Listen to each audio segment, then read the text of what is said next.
She had no sooner done so, but her godmother turned them into 6 footmen, who skipped up immediately behind the coach, with their liveries all bedaubed with gold and silver, and clung as close behind each other as if they had done nothing else their whole lives. The fairy then said to Cinderella, "Well, you see here an equipage fit to go to the ball with.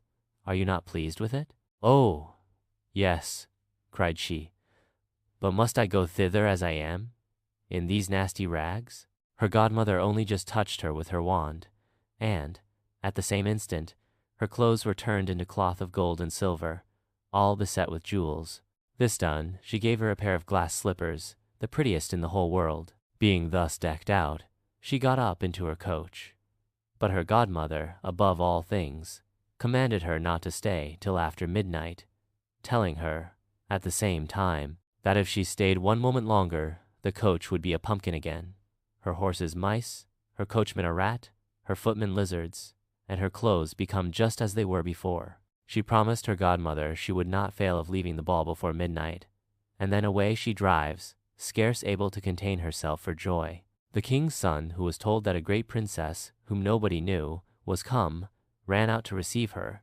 He gave her his hand as she alighted out of the coach, and led her into the ball, among all the company. There was immediately a profound silence.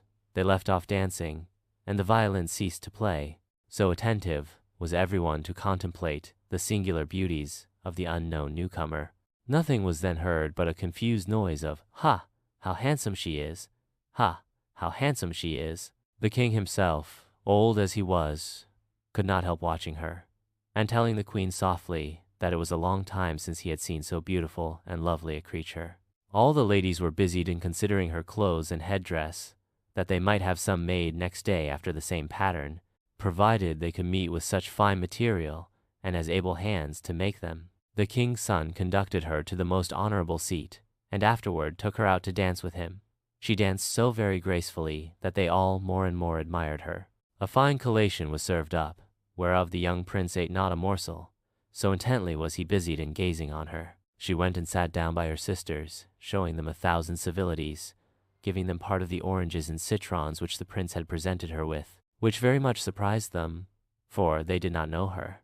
While Cinderella was thus amusing her sisters, she heard the clock strike 11 3/4, whereupon she immediately made a courtesy to the company and hasted away as fast as she could.